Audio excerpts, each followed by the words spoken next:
Sambil menyelam minum air, Timnas Indonesia banjir untung di TC Belanda. Timnas Indonesia U19 memang kembali dijadwalkan menggelar TC di Eropa sebagai persiapan menyambut kualifikasi Piala Asia U20 2023 di Jakarta. Rencana ini awalnya digaungkan oleh pelatih Timnas Indonesia U19 Sintayong. Dia bahkan mengatakan agenda TC di Eropa nanti berlangsung selama 50 hari. Dengan adanya dukungan penuh dari PSSI, jadi kami akan berangkat ke Eropa. Mungkin kedua negara di September awal, hingga 50 hari ada di sana untuk TC, ucap Sintayong. Terkait perkembangan rencana pemusatan latihan di Eropa, Ketua Umum PSSI Muhammad Iryawan sedang mencari lokasi negara tujuan. Pihaknya memiliki 3 opsi negara yang akan disambangi nantinya. Kami sedang memilih saja apakah Spanyol, Portugal, atau Belanda, ucap Iwan Bule pada Selasa 19 Juli. Terkait alasan memasukkan negara Belanda, Iryawan menyebutkan tentang banyaknya penyebaran pemain keturunan Indonesia di negeri kincir angin tersebut. Kenapa ke Belanda? Karena dari pengajuan Sintayong kan pemain keturunan itu di Belanda semua. Sintayong akan melihat pemain-pemain keturunan yang akan diambil, bukan pemain kesini.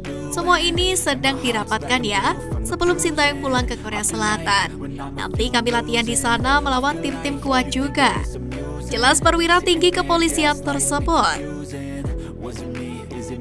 Timnas Indonesia viral di tanah kelahiran Sintayong. Konfederasi Sepak Bola Asia menerima pengajuan diri dari Indonesia, Korea Selatan, Australia, dan Qatar untuk menggantikan China yang memutuskan mundur.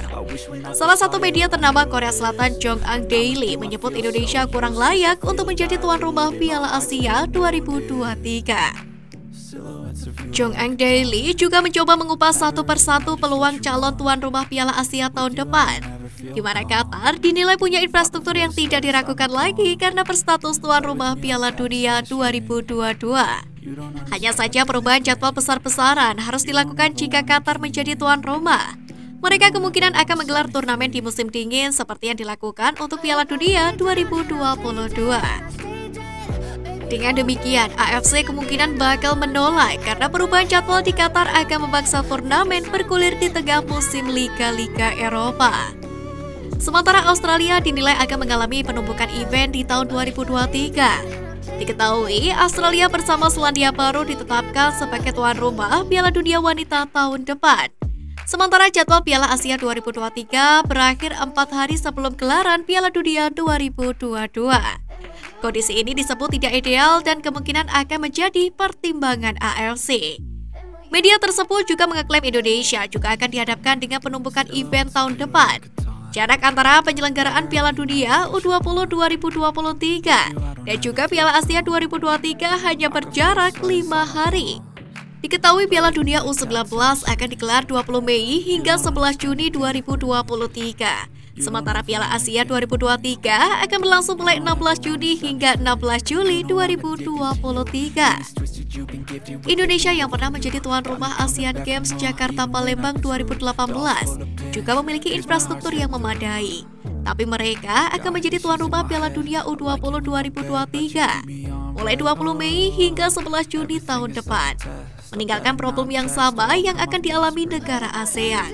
Hal yang sama juga dihadapi oleh Australia, tulis Jongang Daily. Pernyataan mengejutkan Sintayong. Fisik pemain timnas menjadi perhatian khusus bagi Sintayong. Dengan fisik yang masih lemah, kecepatan pemain juga tidak bisa maksimal. Banyak pengamat sepak bola menyebut kecepatan adalah salah satu cara untuk mengalahkan tim lain. Sering juga itu menjadi senjata utama untuk membongkar pertahanan lawan. Namun Sintayong justru mengaku kecepatan pemain timnas Indonesia sebenarnya tidak terlalu cepat juga. Alasannya adalah karena fisiknya lemah. Memang betul para pemain timnas Indonesia saat ini sudah berubah menjadi yang lebih baik.